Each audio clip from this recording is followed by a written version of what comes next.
I'm just before we start, Kafresh Ayin Ches, I brought in. Okay, I guess we could pass these out.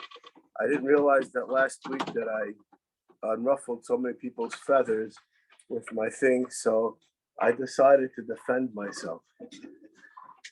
What are you laughing about? You know, I have to pay more insurance than you. You know. No. But I just like to read this to you, so you shouldn't think that I'm the only one over here with this issue. I'm gonna read this to you. This is actually, I forgot all about this. But Peretz last week, he asked me, so what about changing the arovas? So I said I have a sefer at home that has a piece about it. It says don't change the arovas. That's what I said. But I didn't think about actually quoting that sefer. That sefer happened to come into my hands this week.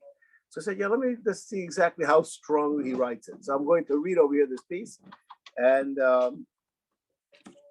it's pretty scary, so to speak. I don't know. I think I'm not so good. Anyways, what was the question he brought out?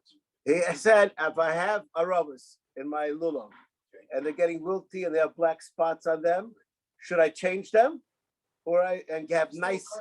They're still kosher and have nice, fresh, crisp ones, or that just like the tzitzis that we said last week, just because they're oldie moldies or they're rip, that you should leave them. And everybody over here is for sure, because we know what Kosh Baruch Hu likes. So we know that he wants us to have spanking white tzitzis and wants to have green Irish arovas, right? This is what we know. So we're going to tell you that we don't know everything. That was what we. Aren't you happy you're here? Yes. Okay. Hikbid Shalola Hachlifus Arovas. He didn't change the arovas. Afilu Komshu, they got Kamush, I didn't translate that. Wilted, I guess that's the way it translated. The Yov Shuktas, they're a little bit dried out. Kol Ocho Yuksherosum. As long as they were kosher, he was makbid not to change them. Ubiratam, Mipnei Sheyesh Bizui Mitzvah. There's a Bizui Mitzvah, Kishe Nimnim Milashtamish Behem. When you're not using them, calls man shalom nifsalu. If they're not puzzle, use them. Okay. One second, we're going to finish reading and then we can have it all at one time. What? This is Dainun's father. This old man doing it. On the bottom, Tes Zion.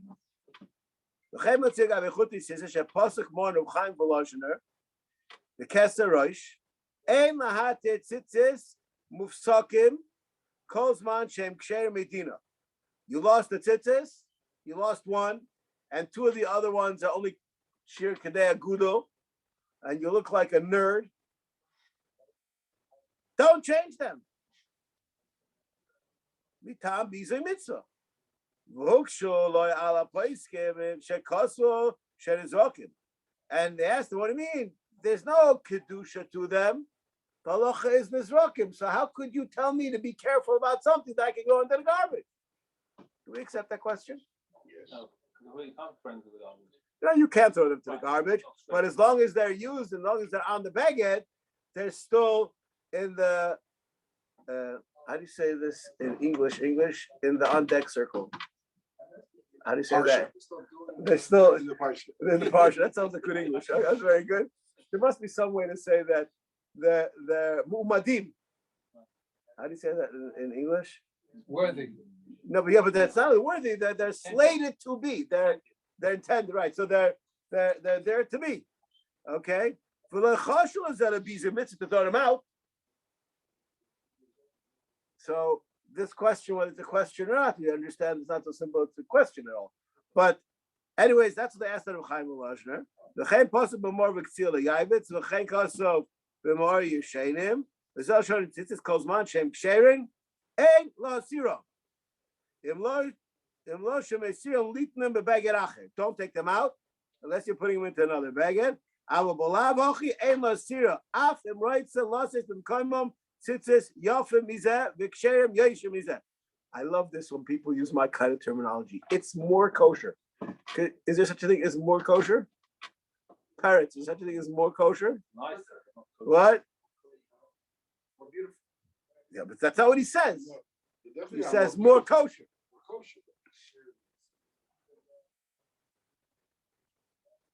I disagree with you. Sorry. This is after you've learned the sugya for intense concentration for over 30 seconds, right? Isn't that thing of between sukkah and the tzitzit? The sukkah, the way I always understood it, is the that you need something hada. Because hada is from the posuk. It's not just zekah and bay.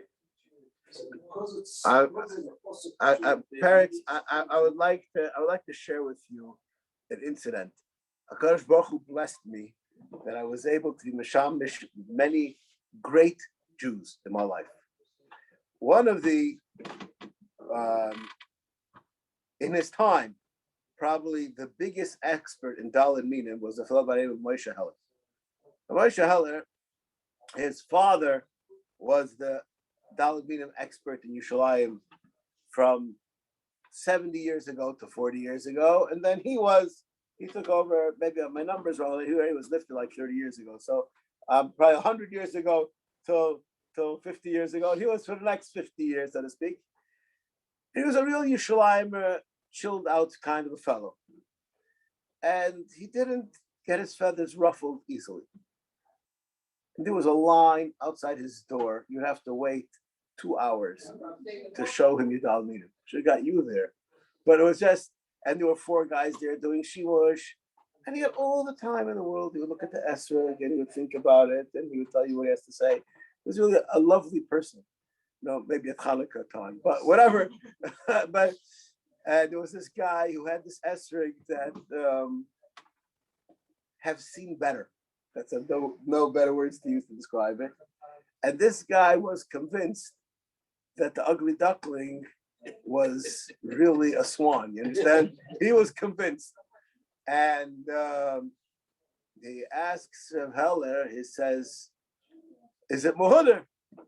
So he looks at the esrog and he says, "It's kosher." So the guy's not happy. He wants a Muhuder esrog. So he presses. So is it Muhuder? He says, "It's kosher." A 3rd time, "Is it Muhuder?" So Heller puts the esrog down and he says, this now speaking to you, parents. He says, the Torah says, the Torah stipulates that it has to be hadar. So if it's kosher, then it's hadar. And the guy put a big smile on his face and he walked out. You hear what you want, right? When the Torah says creates hadar, that's describing what kind of food it is. It's not describing that it has to be one that is muhuder. That's all it means. Now that the Gemara Darshan creates hadar mishana, hadar be'ilan mishana l'shana. The word hadar doesn't. But this is a common pitfall. But the bottom line is, it's kosher. It's kosher. But he wants to know: is it beautiful? It's not beautiful. The end. You can't make it, but it's kosher. So anyway, so this is all your fault, Barry. Anyways, so we knew in advance. Anyways, so the bottom line is, it says it's clear that don't take them off. Even now, so we have something which is kosher b'diavad. I'd like to share with you what does something kosher b'diavad mean. This was like a beautiful example. The Kaf HaChaim says that the neiros that you use for Havdalah, they should be kluos, they should be braided. That's a Havdalah candle. It's this interesting looking thing. It's supposed to be an avuka and it should be braided. Theoretically, you could use a single candle even, or you could take 2 candles and put them together, but there's an inyan that it should be kulua, it should be braided. Now, I said this over in the Shiur on Friday night when we learned Hilchos Havdalah. All those who may remember, so I apologize if you do. So, and my father had a mispal of his that went there to show for a visit, and the fellow came back with a present for my father, one of these Israeli Havdalah candles. These beautiful things that you put on the table. You don't have anybody hold them, and it like makes a hole deeper and deeper in the middle. Yes. I don't know, must have some some name to it, that thing. Now, those Havdalah candles, they just take a few strings and stick them in the middle. It's not braided at all, right? It's just, you know what I'm talking about, right? So my father got it, and he took it out to use it. So I told my father, I said, it's not lechatchila. So he looks at me and says, we have it.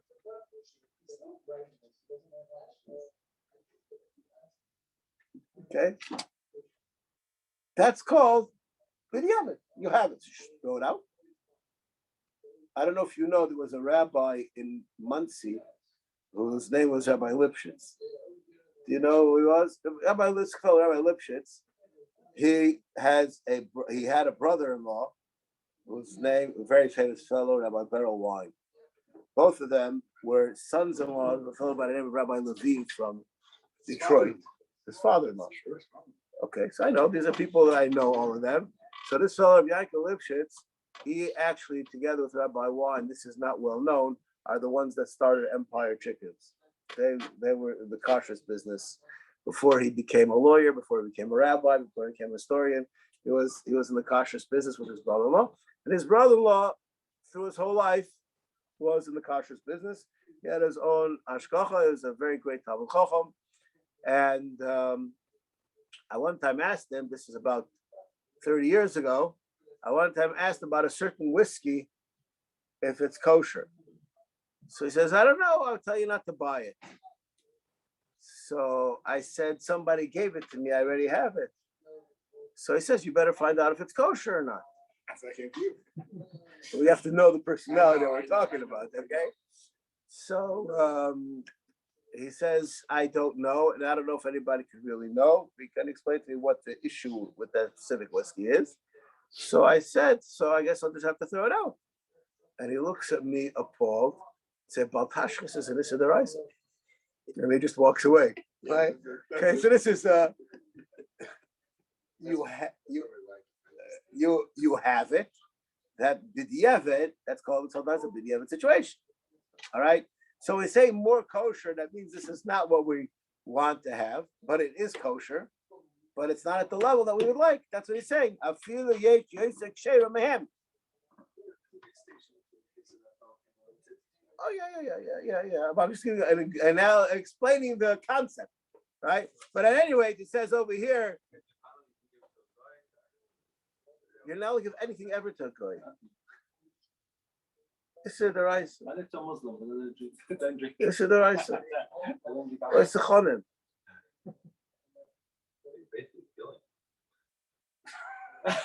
It's a good way to go. Okay, I don't know. Anyways, then you're allowed to do it. Yofim mizeh v'ksherim yos mizeh. V'avshin zeh eiz ha'achronim hitiro. Our Reb Chaim v'loshener osar bazeh. Acha.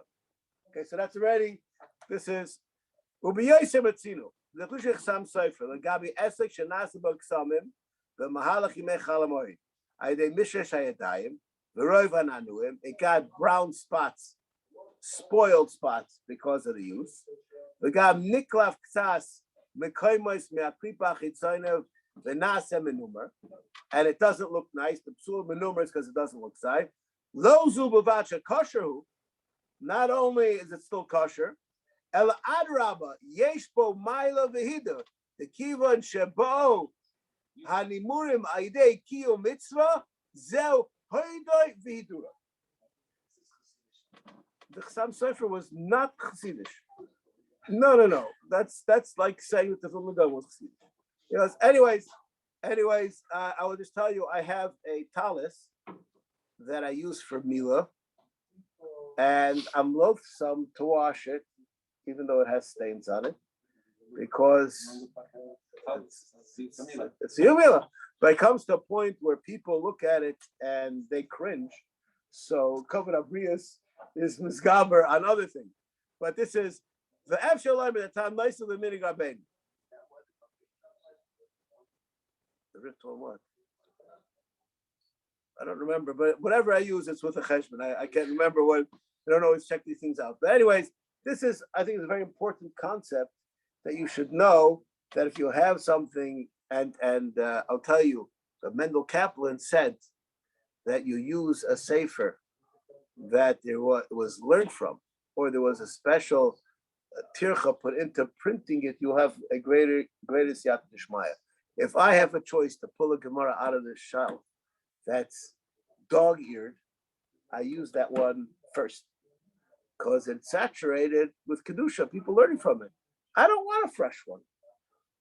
I want to piggyback on somebody else. Okay, it's not so nice. That's nice.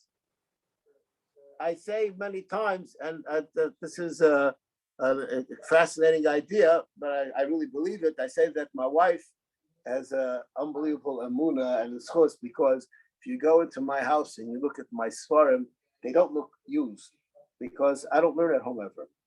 So my svarim are not used. She has no idea if I learn or not. She just believes it.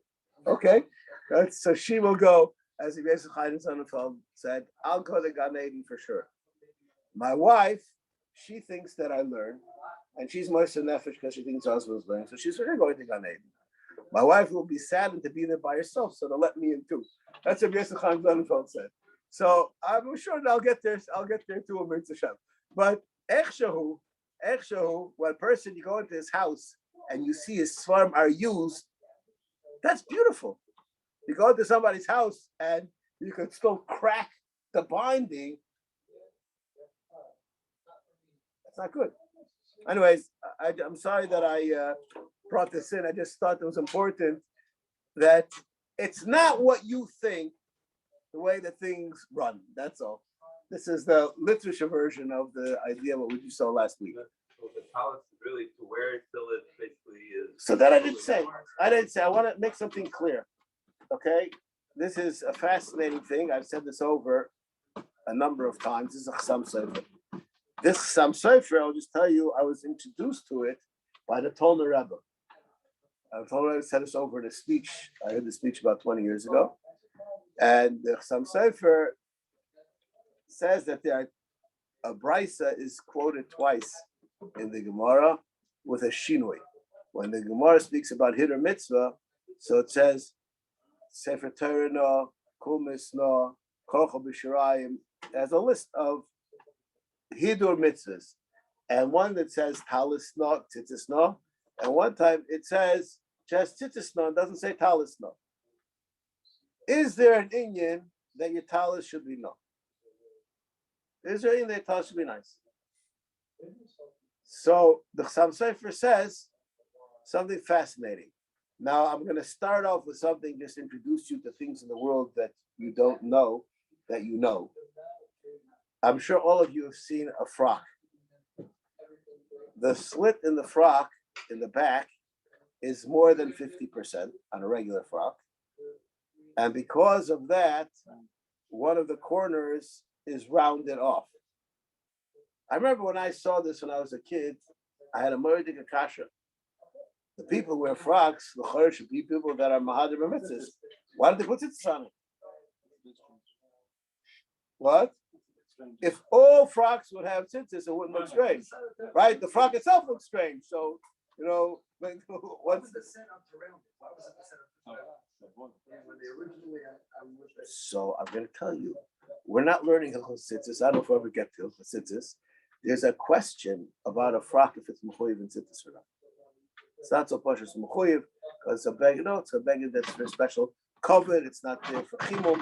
It's not so simple that a frock is mechuyev in tzitzis, even if it had four corners on it. What? A similar kind of an idea. But there's a question, and therefore, to alleviate the question, they rounded out the square. How convenient! But the bottom line is that a person will put tzitzis on his frock. Why is he wearing the frock? Because that's his clothing. Why is he putting tzitzis on? Because he has a four-corner garment. You have to wear tzitzis on. Why do I wear, excuse the words, a prayer shawl? So a mitzvah. I'm wearing tzitzis. I'm not wearing a baguette that's mechuyev in tzitzis. So says the Chassam Sofer, if you have a baguette that has four corners, that the halacha demands that you put a tzitzis on it, there's no inyan that you buy a $500 suit so that it should have tzitzis on a nice suit.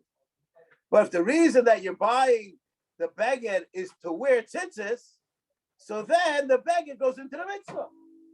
So sometimes it's talis no, and sometimes it's not talis no. There's the Chassam Sofer's explanation. You have it? Okay? Which is really a beautiful explanation. So you want to know if there's an idea to have nice talis or not. I'm not sure.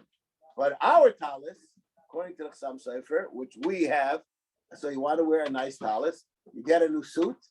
When do you get a new suit? When your other one doesn't look so Shabbos-tic anymore. You don't wait till it's thrown out. So, and this actually, I am from the people that are very makbid on my talis. My uncle one time said to me, you would never wear a suit that has a patch on it. Why would you wear a talis that has a patch on it? Right? So when my talis becomes not mechubed, I stop wearing it. Not wearing it is not as bad as demoting it. The two things are not the same. The halacha is, I happen to have learned it today. The halacha is begadim of a king. When the king dies, burn it. Nobody else is allowed to wear it. And it's not baltashvus. Demoting it, that's a mistake. I don't know. I don't know. I don't know the answer to that question. I think that's okay. I'll just tell you, just on the thought of Shabbos Begadim, there's nothing to do with you directly. The Manchester Yeshiva, I don't know if you people know who that is, of Segal, who was a gem of a person, not that he needs me to say who he was. He was makbid that whatever he wore on Shabbos, he never wore during the week. Never. And if he had to go to a simcha or something like that, he needed a big day Shabbos, he had a special, simcha clothing. But what he wore on Shabbos, and this is Al Pi Zohar, this is a serious issue, Al Pi Zohar. And he was someplace on vacation, and somebody invited him to Chasana the next day. So he was compelled to wear a Shabbos begadim. But the next Shabbos, he bought everything new. Everything. From the underwear out. Everything. It's not Shabbos begadim anymore. I'll just end off with Rabbi Chazan, Shiur is a with us. So when he became Shiur, they forced him, it was ultimate, they forced him to wear a frock. Yeshiva. And on Shabbos, he walked into the Beis Medrash in a short jacket. So someone asked him, "Where's your frock?" He said, "That's my work clothes." But anyways, that's, you have to know the personality to appreciate it. Giving your own talents to the shul, is that no, I don't think so. I think that's used every day. That's fine. That's fine. I think that's Beseder Gomor. I think it's a wonderful thing to do. I will say that somebody died, somebody that's very close to a very chashuv person, and his family asked me to go through their svarim to see what I could do with all this stuff. And there was some talais in there. So I said, you know what? Maybe I'll bring them to Al Shalom. I took a look at them and said, Al Shalom doesn't need this. We want our shul talais mostly mechubed. Right? So they ended up in Geniza. Anyways, all right. We're going to start in a place in Hilchos Chanukah where most people don't learn. So we're starting over here in Tafresh Ayin Ches. And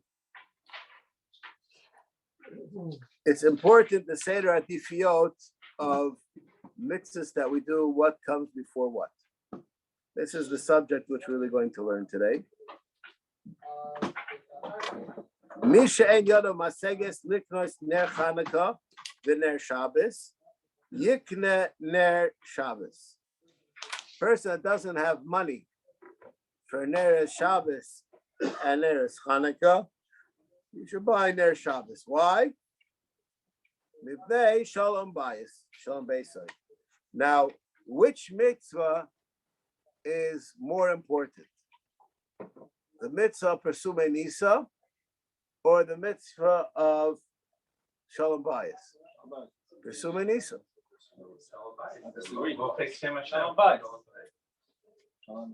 All those things are true. All of those things are true. And this is where we have a balance that has to be put into place. When you want to know what is more important, the question is legabe what? Certain things I have a right to be mavater on, and certain things I don't have a right to be mavater on. Does it mean it's more important or not? The Rambam says about Neiros Chanukah. Now, the Rambam, the way that the world understands the Rambam, I'm not saying that this is true, I'm not saying this is my opinion, he was an academic. He was the Ish Halacha, the dry bones kind of a guy. He didn't believe in Zohar, he's a very, very dry fellow. Mitzvahs Chanukah, Chaviva hi ma'od. Imagine, he's giving stars out to mitzvahs, which ones he likes and which ones he doesn't. What kind of an idea is that? Mitzvahs Chanukah, Chaviva hi ma'od. What's that to do with the Rambam? Keep your personal opinions to yourself. Obviously, it's not a personal opinion, right?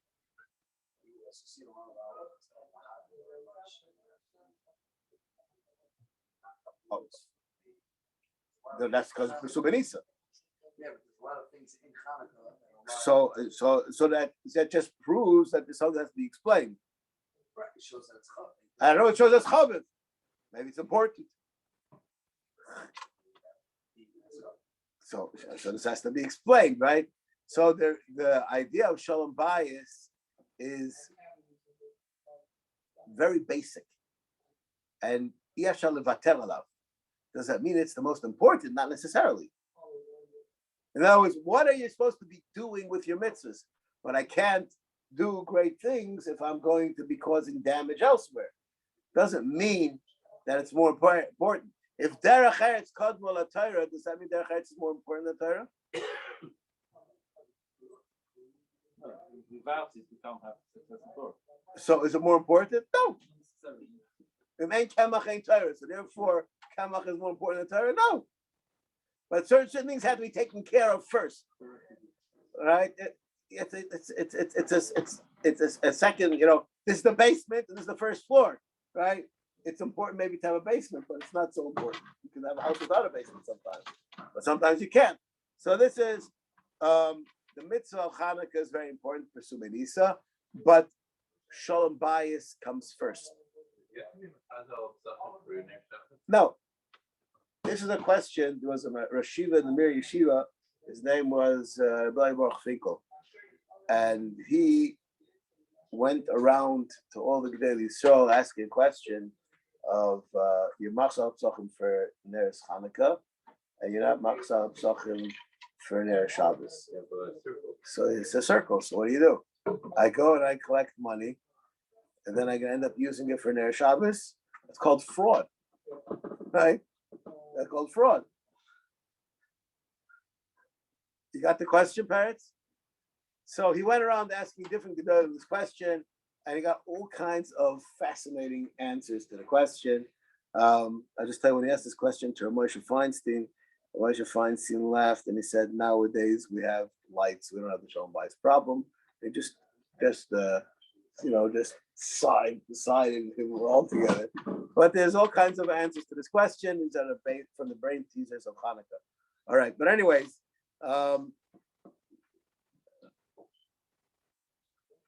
so Neres Shabbos goes first. Mishum Shalom Bayis. Says the Mishna Berurah.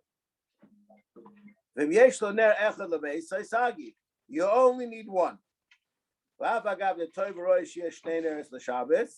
Even though you're supposed to have two, Mikol Mokom, the Mokom Atchak, the Iyeh Ner Echad al Shulchan She'oichel Hashar L'Ner Chanukah. If you have one, you can see something that's good enough, then use the next one for Neros Chanukah.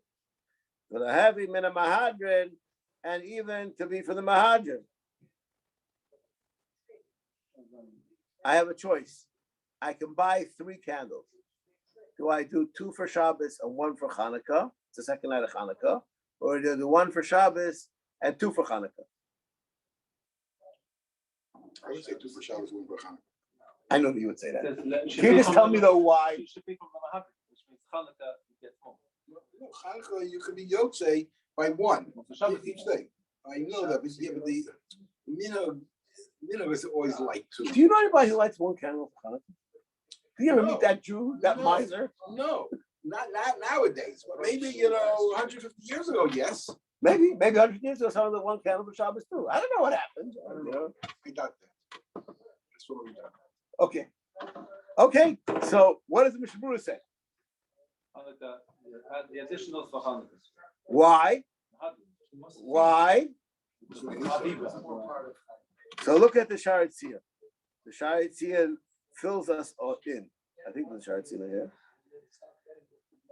V'taimoi, the inyan mahadrin niskar b'gemara.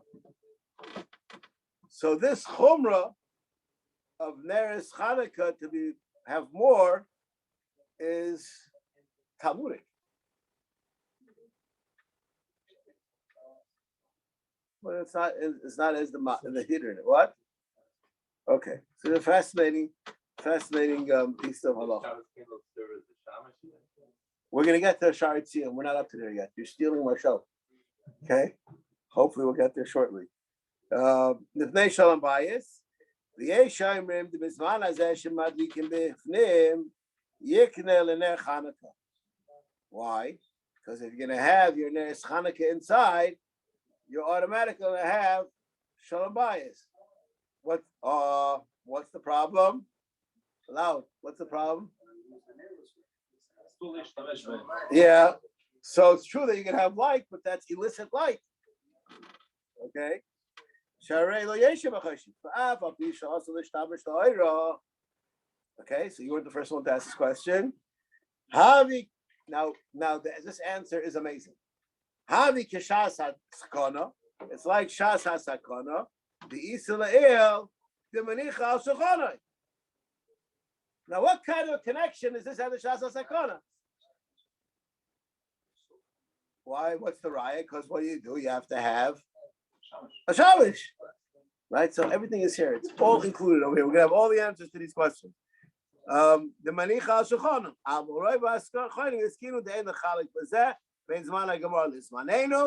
And still you light Ner Shabbos.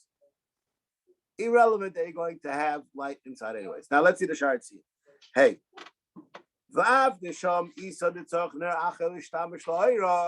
So what kind of kasha is that? What kind of answer is that? Yeah, you need it anyway. There.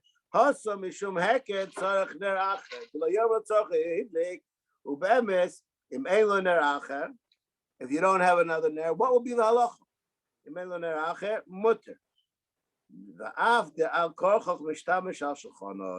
What would be the halacha b'mei Chazal if you didn't have a Shabbos? You're not supposed to try to not use the light here. I'm trying to put it on the table to try for it to accomplish light. There, I don't have any other place to it's put what's it, called in French, fait de cambrai. You know what that means? You have to learn French. That means that's what happens. That's the way it turns out. But at the end of the day, and this is a question, I'm going to right now say something, since Yisrael is going to Chutz La'aretz, we're going to end up as friends tonight. Okay? It's a rarity that we get along. So we're going to say over the following question. The halacha is that if a person does a Ma'aseh Shabbos on Shabbos, you're not allowed to be nene from that light.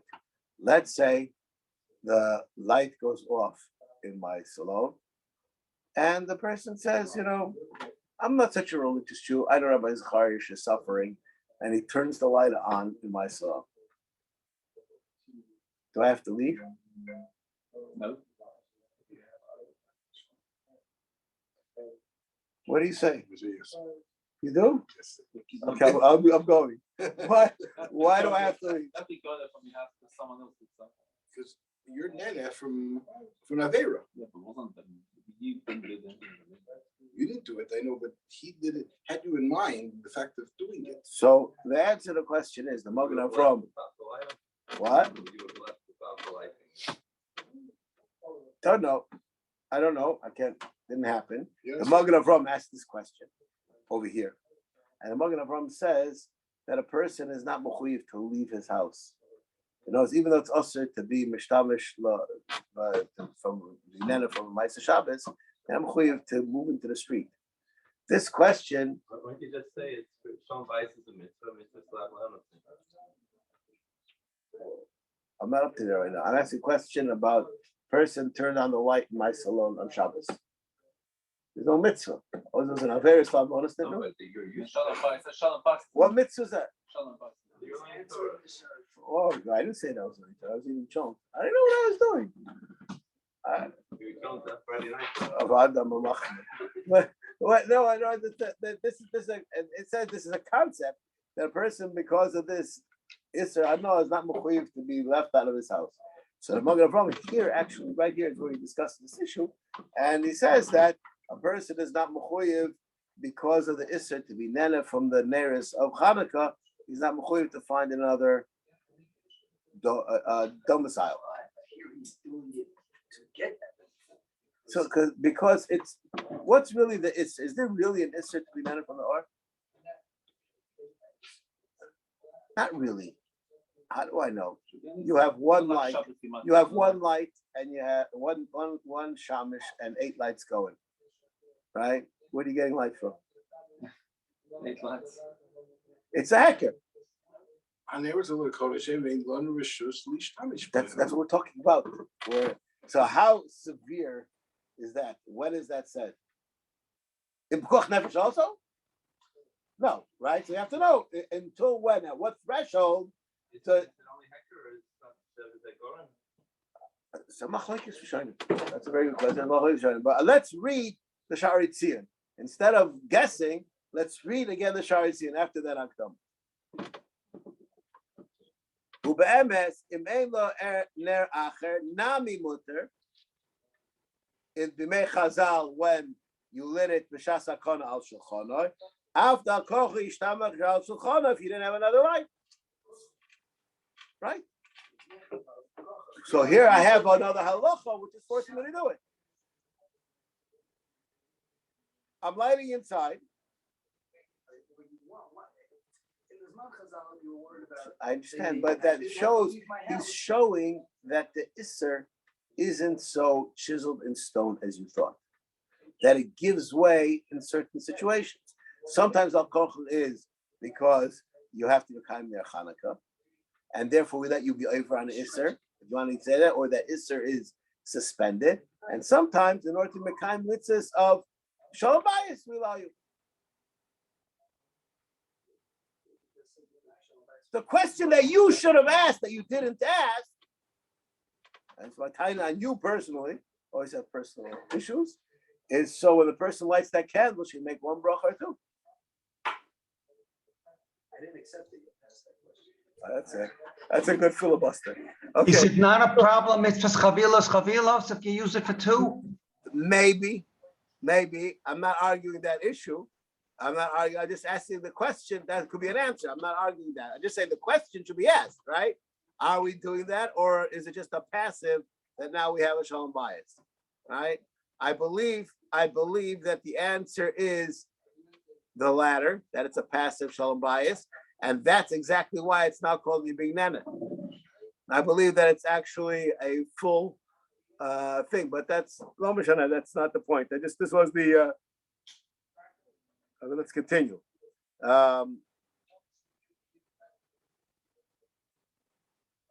V'ayin le'il reish samach gimel sif gimel the vor shav the ben yarab asegis the ner Shabbos the kiddush hayom gam ke ner Shabbos kodesh ner Shabbos comes before kiddush. Okay, says the Mechaber further. V'im ein lo mishel l'shel Shabbos v'im yesh lo shel Shabbos v'ein lo ner Chanukah the yayin v'kiddush hayon yikdin Chanukah mishum persumanisa. Persumanisa wins out. V'adin Chanukah koidem leyayin havdalah. Goes before havdalah. Says the Mishna Berurah. Umayid yesh lo pas. The ein lo pas. Knias pas daicha afilu ner shel Shabbos. Now I'm going to ask you a question, which is a fascinating question. And here we go into the world of l'chatchila b'diavad again. I could eat a kazayas of pas, and I'll have enough money left over to buy a candle, but I'm going to go to bed hungry. Or I could buy a kibetza pas, or whatever it is, whatever it takes to fill me, and then I won't have money for Ner Shabbos. Ner Shabbos loses. Ner Shabbos loses. No, Why? Shabbos, not Sunday. Shabbos. Yeah. Shabbos. Why? First of all, to be benching the rice, so you need to. Forget about benching. Forget about benching. He needs to get satiated. He needs 8 kizesim. You know, he has enough. He has a. And the nearest Shabbat is not mentioned, maybe. Okay. The Ma'aseh of the Paiskim say clearly that the chiyuv of Suda is that person should be sobea. That's they say. So even though you could chisel away at your meal and be religious and like Ner Shabbos, that's a mistake. You're supposed to be satiated. That comes before this. So it's important. There's a but I want to light Shabbos candles. Try to sell this to your wife. See if she'd be Muslim, right? All right, we'll stop over here.